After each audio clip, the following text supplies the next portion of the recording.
des formes d'autisme que l'on peut rencontrer dans notre pratique. Alors, dans quelle mesure l'orthophoniste peut-elle intervenir dans la rééducation de l'enfant avec autisme ? C'est vrai que nombreux sont les parents qui arrivent en bilan en s'étant entendu dire à quoi peut bien servir une orthophoniste dans la mesure où leur enfant ne parle pas. Ou bien alors l'enfant parle, on le comprend très bien. Effectivement, il y a une partie des enfants avec autisme qui ne développent pas de langage, mais qui présentent des troubles de la communication non verbale.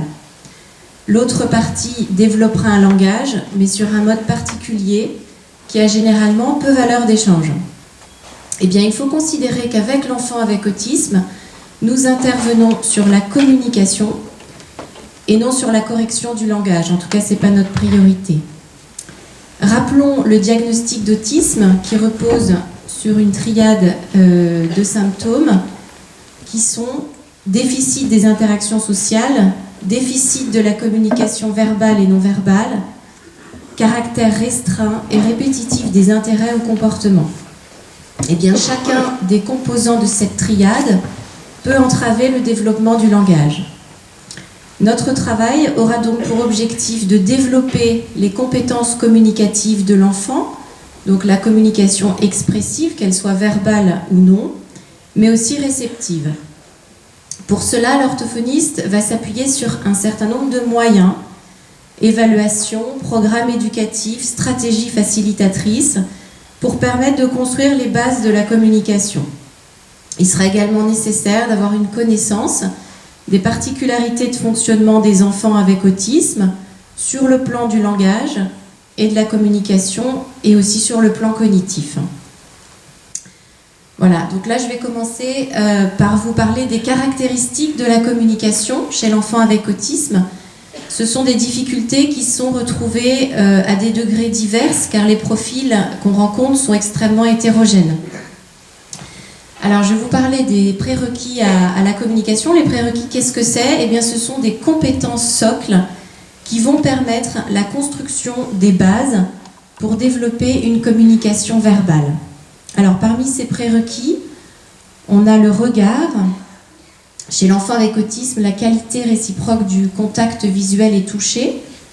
Ainsi, on retrouve un mauvais accrochage visuel des personnes, des objets, un regard périphérique. On peut avoir une exploration visuelle anormalement soutenue ou absente. Si l'enfant utilise ce regard, ce n'est pas toujours à des fins communicatives. Sur le plan des mimiques, qui est aussi un prérequis, chez l'enfant avec autisme, les expressions faciales sont généralement réduites ou exagérées et la plupart du temps mal appropriées au contexte socio-communicatif. Les productions vocales, on a généralement peu d'imitation de son. L'attention conjointe, alors l'attention conjointe c'est un processus qui est crucial dans le développement de la communication, c'est le partage de l'attention sur un même objet. Eh bien, les personnes avec autisme ont une attention conjointe souvent altérée, tout comme le pointage qui est réalisé en situation d'attention conjointe le plus souvent et qui est peu utilisé. Et s'il l'est, il est plus pour demander un objet que pour partager une émotion ou une expérience. Un autre prérequis langagier capital, c'est l'imitation. L'imitation est souvent insuffisamment développée. L'enfant aura du mal à accéder à l'aspect symbolique de la conduite imitative. Du fait d'un déficit de ces procédures d'imitation et de l'interaction, les conduites d'alternance sont peu présentes, tout ce qui va être tour de rôle. De même, les jeux symboliques, déficit dans les capacités de jeu de faire semblant notamment. La compréhension, eh bien, le niveau de compréhension peut être très différent selon les enfants. Globalement, il est difficile pour l'enfant de décoder des messages qui passent par le seul canal auditif, ce qui génère des difficultés de traitement des messages verbaux. Si l'enfant est verbal, la compréhension des relations grammaticales peut être difficile, tout comme la compréhension du sens du message verbal en lien avec le contexte. Alors, si l'enfant est verbal, le langage formel peut être touché. On a souvent une prosodie un peu inappropriée à la situation de communication avec des modulations pauvres de la fréquence vocale, une intonation inadaptée au contexte et une certaine lenteur du débit.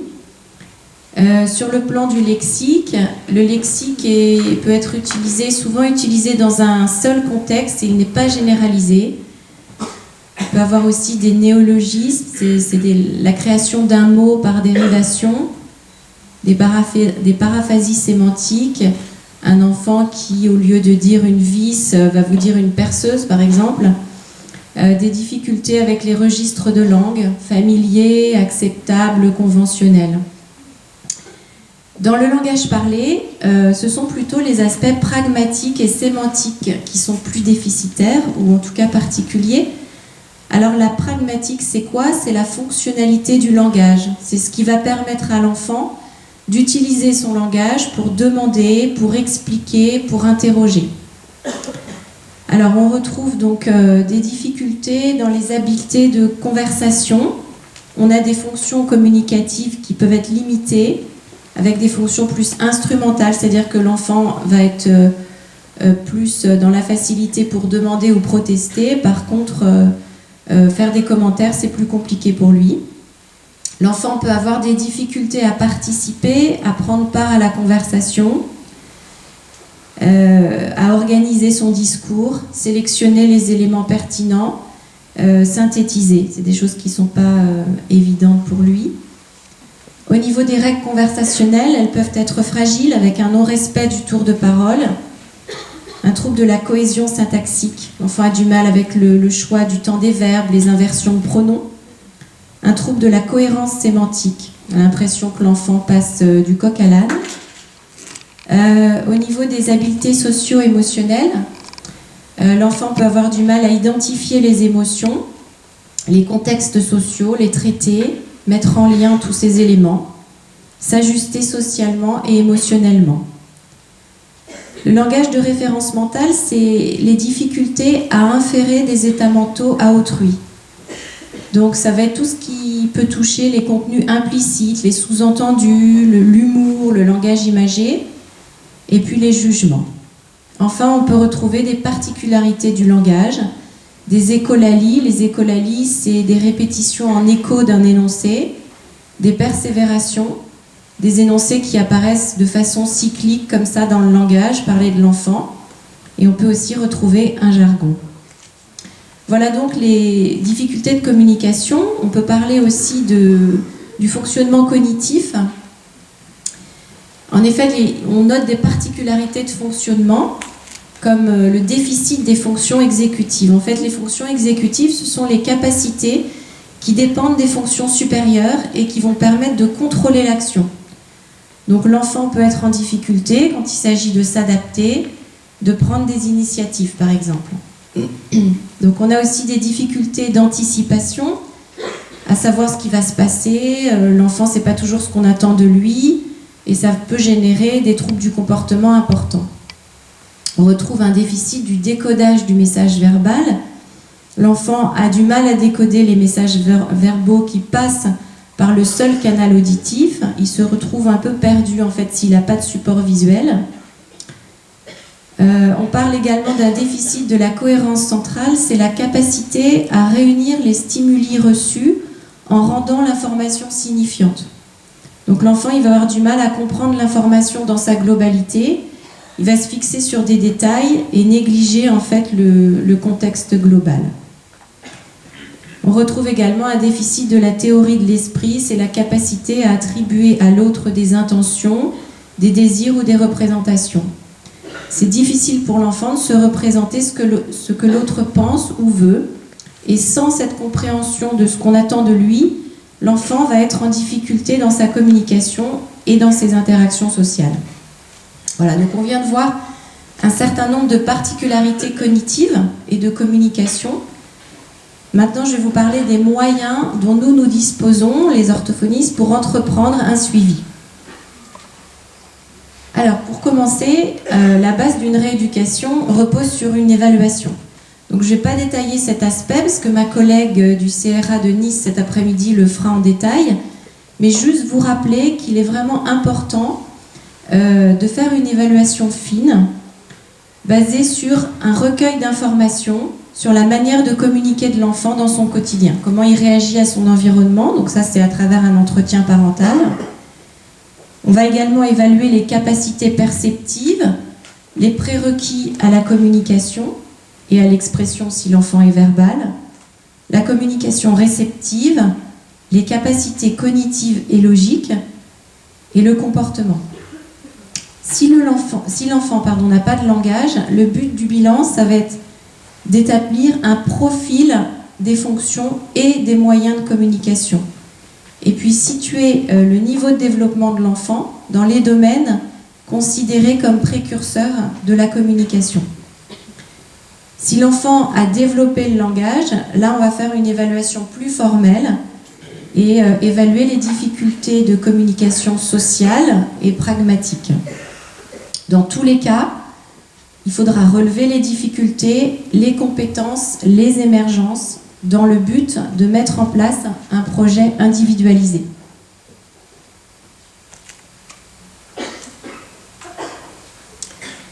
Et dans cette mise en place de projet, il va être essentiel que l'on s'appuie sur différentes approches qui vont nous permettre en fait d'orienter notre prise en charge. Alors il existe différents programmes d'intervention éducatifs et de communication, la liste n'est pas exhaustive. Moi je vais vous citer celles qu'on utilise le plus couramment, en tout cas de plus en plus, à savoir des approches en fait qui s'inspirent de programmes comportementaux et développementaux. Donc l'appellation intervention comportementale intensive précoce désigne les approches thérapeutiques qui se sont constituées en s'appuyant sur le travail du docteur Lovas dans les années 80. En fait, il a développé une approche comportementale, la méthode ABA, en français, analyse du comportement appliqué. Cette méthode, elle consiste en fait à enseigner des petites unités mesurables de comportement de manière systématique.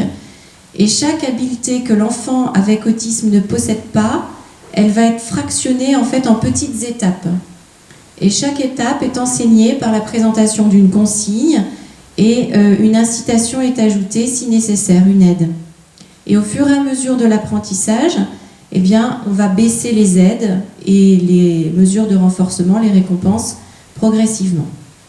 Alors une autre approche qui s'inspire de ces théories comportementales et cognitives, cette fois sans stimulation systématique, c'est la méthode Teach, qui a été développée par Eric Schopler dans les années 80 et qui s'appuie sur une approche plus développementale. Donc les principes, c'est une évaluation précise du niveau de développement de l'enfant pour repérer en fait son niveau opérationnel actuel et le comportement dans différents domaines. Cette évaluation va permettre de construire un profil d'apprentissage, d'élaborer un projet éducatif grâce à la mise en place de stratégies.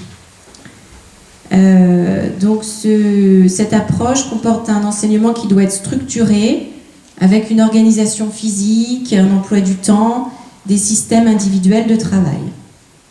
Voilà, une autre approche intéressante aussi sur laquelle on peut s'appuyer, c'est la thérapie d'échange et développement qui a été mis au point dans le service de psychiatrie de l'enfant du CHU de Tours, qui repose sur des bases de neurophysiologie du développement. L'idée, c'est de s'appuyer sur les points forts de l'enfant pour développer les fonctions plus déficientes. Donc 3 principes. Sérénité, donc il ne doit pas y avoir de source de distraction pour l'enfant. La disponibilité de la personne qui travaille avec l'enfant et qui va permettre d'orienter l'enfant vers l'extérieur. Et la sociabilité. Donc dans les 3 approches, collaboration parents-soignants indispensable pour permettre en fait que toutes ces méthodes soient appliquées conjointement. Voilà.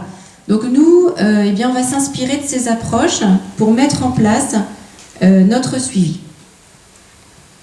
Alors d'abord, il faut savoir que la trame d'une séance d'orthophonie va varier considérablement en fonction des compétences de l'enfant et de ses troubles du comportement.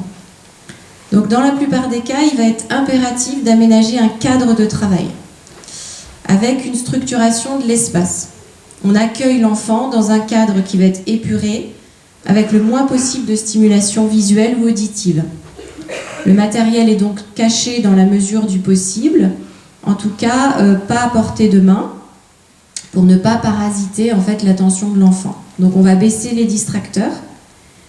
On peut aussi délimiter les espaces pour donner un sens à l'environnement, par exemple une petite table pour que l'enfant travaille et puis un tapis pour des activités plus ludiques. C'est vrai que si la pièce est organisée sur le plan visuel, le niveau d'attention et de concentration apporté à la tâche va être supérieur. Voilà, donc de la même façon, on va structurer le temps. On l'a dit tout à l'heure, l'enfant avec autisme présente des difficultés sur le plan des fonctions exécutives. Donc ça affecte sa capacité à planifier et à organiser. Donc on va lui fournir un modèle de tâches à effectuer. Donc cette organisation visuelle des actions va lui permettre de prévoir en fait les étapes suivant l'action en cours. Donc l'ordre dans lequel les activités doivent se succéder est fixé, représenté là par une bande scratch. Donc là on a un enfant qui est sur une activité, donc il a à sa gauche une bande scratch qui représente toutes les activités qu'il va faire pendant une séquence, et à sa droite il a une bannette vide. Une fois qu'il a terminé en fait son activité, il range le matériel et ensuite il prend le pictogramme correspondant et il le met dans la bannette pour signifier que c'est terminé, et ensuite il peut se référer à sa bande d'activité et puis ainsi de suite se faire succéder en fait les différentes tâches. Donc voilà. Ça va permettre une cohérence pour l'enfant dans ce qui lui est demandé.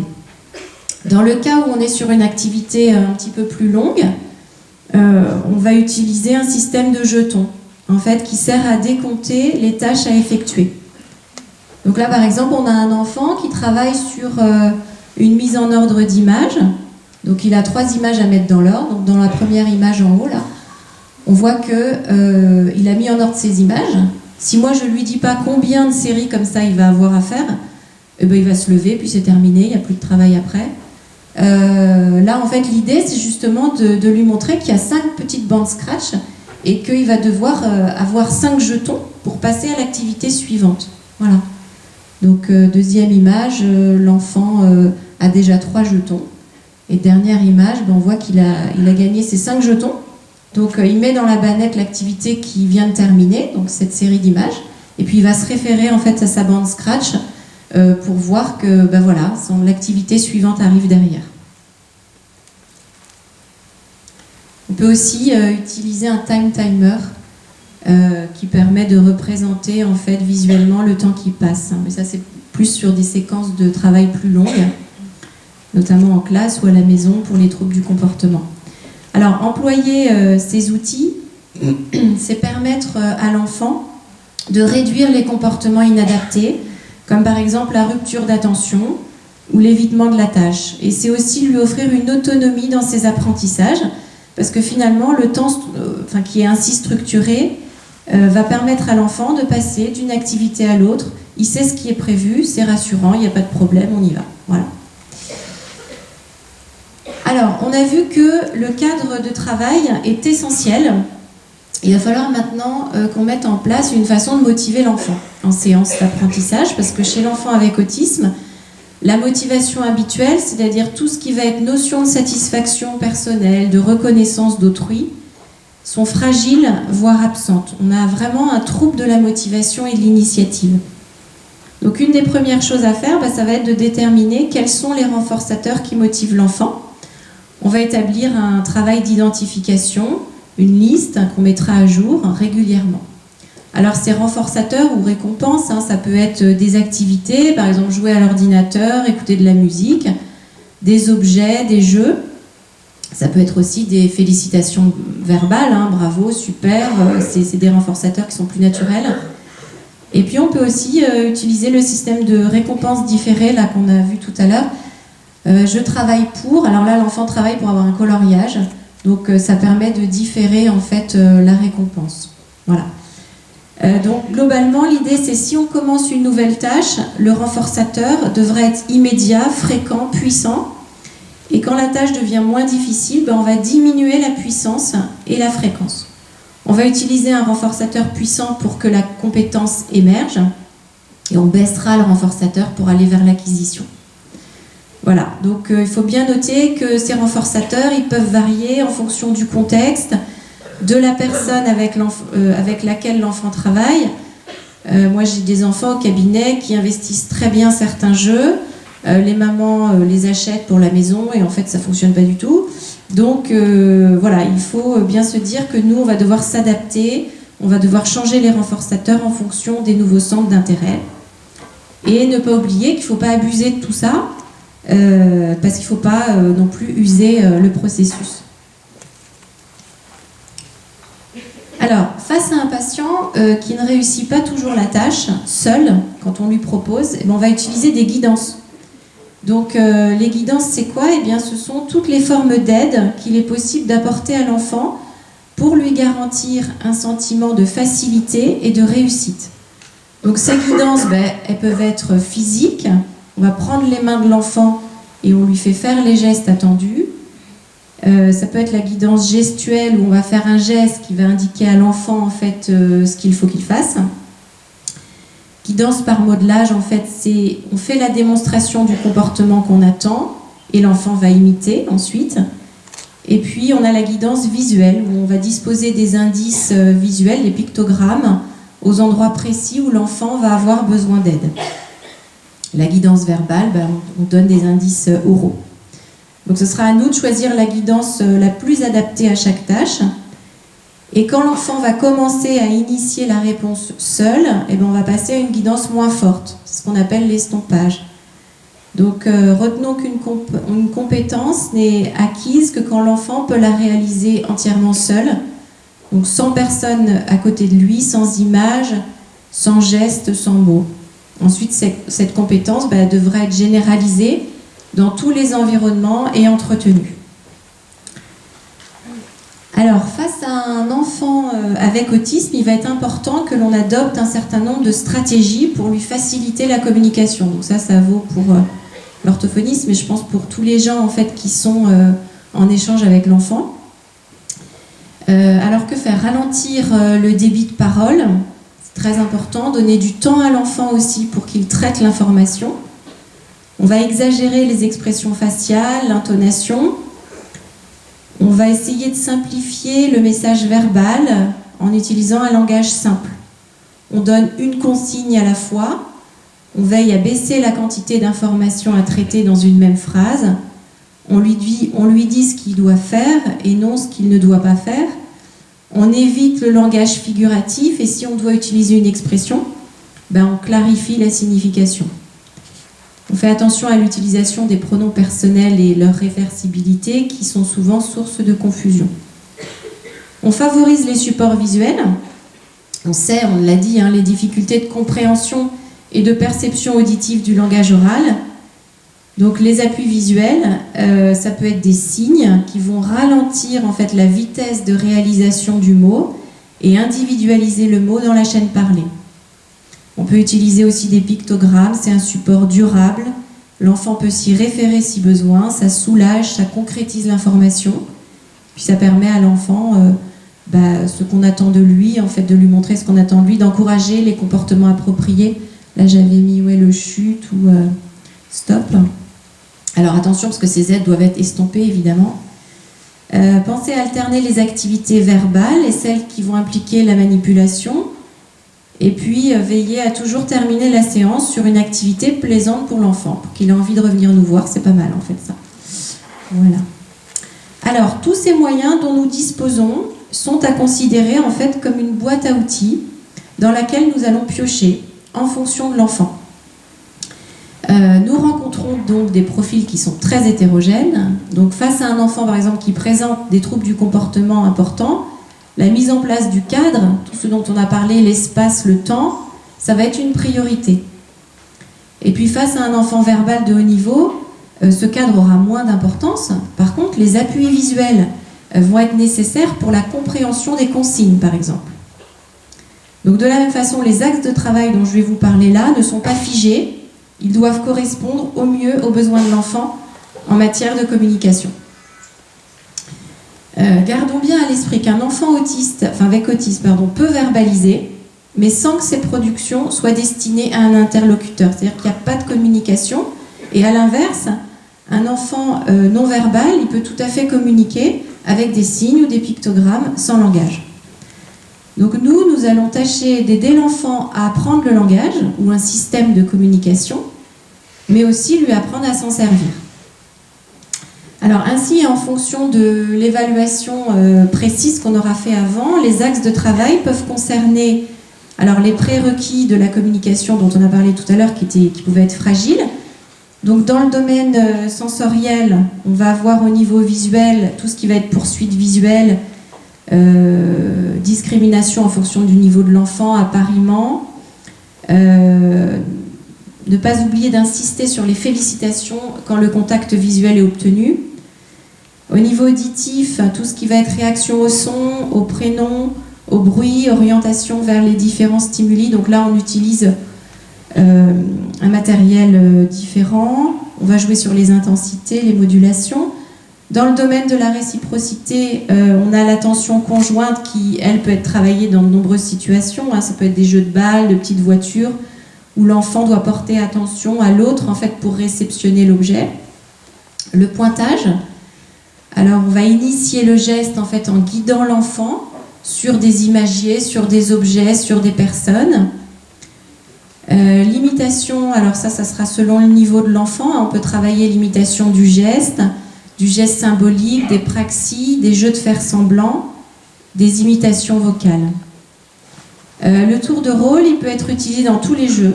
Échange de balles, mais aussi loto, puissance 4, pâte à modeler, voilà. Il est important là de nommer la personne qui joue et d'associer un support visuel si besoin, une flèche par exemple pour montrer à qui est le tour. Il y a aussi les expressions faciales qui peuvent être travaillées. Dans le domaine de la compréhension, on va travailler sur le lexique, le vocabulaire, avec la compréhension de consignes simples, prend, montre, regarde, en s'aidant de gestes ou de pictogrammes. On va travailler la désignation et puis on va complexifier en introduisant l'adjectif. Voilà, cette aide visuelle, en fait, ça va vraiment permettre de structurer les phrases et ça va aider l'enfant à les interpréter. Donc on peut complexifier en fait les consignes verbales. Là, c'est met dans l'ordre les cubes verts, le tour, le carré jaune. Voilà. On va travailler avec des images simples, fournies, des photos, des objets. Bref, il faut varier le matériel un maximum dans un souci de généralisation. On va travailler également sur tout ce qui va être classification. L'enfant doit classer des objets, par exemple des catégories, alors animaux de la ferme, animaux domestiques, et puis on va avancer comme ça dans la compréhension pour que l'enfant se crée un stock lexical en utilisant des catégories de plus en plus précises. Alors, dans le cas où l'enfant n'est pas verbal, en fait, on va mettre en place un système de communication augmentée alternative. Donc augmentée pour favoriser le développement du langage oral et alternative s'il n'y a pas de langage oral. Alors les orthophonistes utilisent généralement deux systèmes, le PEX et le Makaton. Donc le PEX, c'est un système de communication par échange d'images en fait, qui va aider l'enfant à initier une interaction de communication de façon spontanée, à comprendre les fonctions de la communication et à développer des compétences. Donc c'est un programme d'apprentissage en fait qui comporte différentes étapes. Au début, l'enfant apprend à demander son objet préféré. Donc voilà, il voit l'objet préféré, il prend le pictogramme qui correspond, il lâche l'image dans la main du partenaire de communication. La récompense est immédiate et associée à une récompense sociale, bravo, super, voilà. Et puis l'enfant va passer par différents stades comme ça, dont l'utilisation d'un classeur de communication qui va lui permettre de construire des phrases. Donc l'enfant demande l'objet qu'il désire, il va chercher son classeur, il prend le pictogramme « je veux », le place sur la bande phrase, puis prend le pictogramme de l'objet et le pose à côté du premier. Il détache après la bande phrase, il cherche son interlocuteur pour lui donner. Et puis après, voilà, donc ça permet de mettre en place en fait des phrases et puis après de les élaborer un peu plus avec les notions d'adjectifs, etc. Chaque étape, et ça c'est très important, doit être généralisée avec des personnes et aussi des contextes différents. Alors parallèlement à ces phases de communication, on travaille sur les aptitudes de communication que le PECS définit en 9 points. Donc on a demandé un objet désiré, demandé de l'aide, demander une pause, refuser des offres d'autrui, répondre par l'affirmative aux offres d'autrui, apprendre à attendre, répondre aux consignes fonctionnelles, visuelles ou orales, réagir aux indices de transition, suivre un emploi du temps. Un autre moyen de communication, donc qui est plus gestuel, c'est le macathon. Le principe, en fait, c'est d'associer la parole, les signes et les symboles graphiques. Donc le macathon comprend un vocabulaire de 450 concepts classés en 8 niveaux de complexité progressive. Donc les principes, ça va être d'enseigner un vocabulaire de base, organiser le vocabulaire en niveau de difficulté, personnaliser le vocabulaire en fonction des besoins de chaque enfant. Et après, on va combiner ces différents modes de communication. Alors, il faut noter que les moyens de communication par signe nécessitent quand même certaines compétences préalables, notamment une capacité d'attention conjointe, de perception visuelle, et aussi des capacités mnésiques et de symbolisation, parce que ce support, il est un petit peu plus abstrait que les supports visuels. De toute façon, le choix de la méthode utilisée dépendra du niveau de l'enfant, de ses compétences et de ses déficits qu'on aura mis en avant lors du bilan. Il faut bien rassurer les parents, ça c'est très important, sur le fait que ces systèmes de communication augmentée ne se font pas aux dépens du langage oral. Moi, j'ai très souvent des parents qui ont peur pendant la prise en charge, qui se disent mais vous mettez en place le PECS par exemple, mais notre enfant il va plus jamais parler, quoi. Il va parler qu'avec des images. Eh bien non, au contraire, le langage oral, ces supports-là vont concrétiser le langage oral et stimuler l'oralisation en aidant l'enfant en fait à se construire une image mentale. Alors, dans le cas où l'enfant a développé son langage, on peut travailler sur la prosodie, donc comme par exemple lire des bulles de dialogue avec une intonation correspondante. On va travailler la compréhension du niveau de la langue. On ne parle pas de la même façon à son petit frère qu'à la maîtresse. Sur le plan de la pragmatique, on travaille la conversation, respect du tour de parole, maintien de l'échange. On va travailler sur les règles formelles liées à l'élaboration de devinettes, règles du jeu. On peut également travailler sur tout ce qui va être contenu implicite et qui est souvent difficile, les sous-entendus, l'humour, les expressions. Là, je vous ai pris comme exemple, couper du pain, c'est pas comme couper la parole. Mais ça, c'est quelque chose qui n'est pas toujours facile à comprendre pour eux. Sur le plan des émotions, donc ça, les émotions, ça sera travaillé toujours, et que ce soit avec un enfant verbal ou non. C'est absolument essentiel.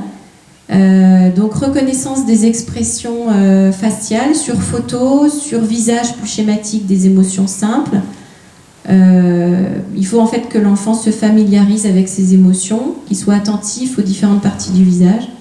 Donc là par exemple, l'enfant a 2 bannettes, donc la surprise, la peur, il doit classer toutes ses émotions, c'est pas évident. Et pareil pour le regard, tristesse, méchanceté, il doit essayer de faire un tri.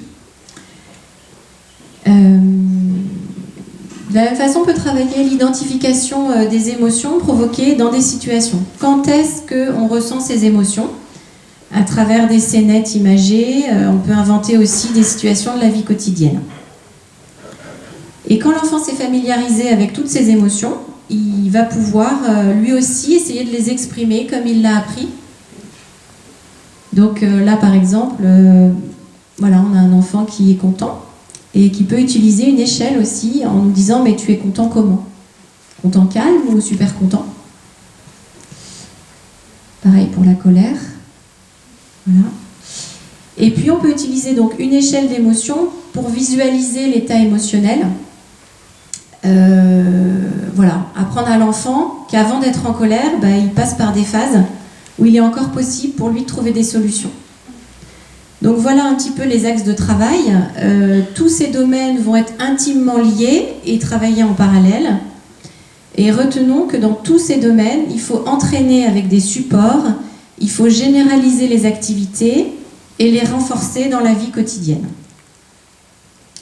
Donc pour rendre cette intervention efficace, on va collaborer donc avec toutes les personnes qui entourent l'enfant, à commencer par les parents. Alors, en tant que professionnels, nous devons accompagner les parents pour établir une relation fructueuse. Et pour cela, notre rôle, ça va être de les conseiller. On va leur expliquer le fonctionnement cognitif de l'enfant. On va les aider à relever les tentatives d'interaction, à prendre conscience aussi de chaque progrès que leur enfant fait. Il faudra qu'on soit là pour les soutenir, les informer aussi sur ce qui peut être mis en place pour faciliter les apprentissages et pour les aider à trouver les meilleures stratégies pour le quotidien. On va les faire collaborer en vue de la généralisation. Alors ça, c'est un point essentiel parce que quand on travaille auprès d'enfants avec autisme, on s'aperçoit vite qu'une notion peut être acquise dans un lieu et pas dans un autre, qu'elle peut être acquise avec une personne, mais pas avec une autre. Donc il va être vraiment indispensable que le travail puisse être généralisé dans les différents lieux de vie de l'enfant. Donc cela est d'autant plus important quand on met en place un système de communication. Donc pour cela, il faut que nous, on transmette notre travail aux parents, donc ils peuvent assister aux séances par exemple, et puis surtout les informer. Et en retour, les parents vont nous transmettre aussi ce qu'ils font avec leurs enfants pour que nous le reprenions ensemble. D'une manière générale, c'est vraiment grâce aux échanges avec les intervenants que l'on peut avancer. Parfois, il y a toute une équipe de spécialistes qui travaillent avec l'enfant et on doit apprendre à travailler ensemble, avec la famille aussi, pour mettre en œuvre la meilleure progression possible. Donc des rencontres régulières entre les membres de l'équipe, de l'école, sont absolument essentielles pour qu'on assure en fait l'uniformité dans l'utilisation de toutes ces stratégies. Afin qu'une stratégie soit efficace, idéalement, elle doit être appliquée de la même façon par chaque intervenant. Alors en France, c'est pas évident, parce qu'avec toute leur bonne volonté, les équipes de soins, les enseignants tentent d'intervenir auprès de l'enfant, mais ne sont pas toujours formés aux stratégies d'intervention dont on a parlé aujourd'hui.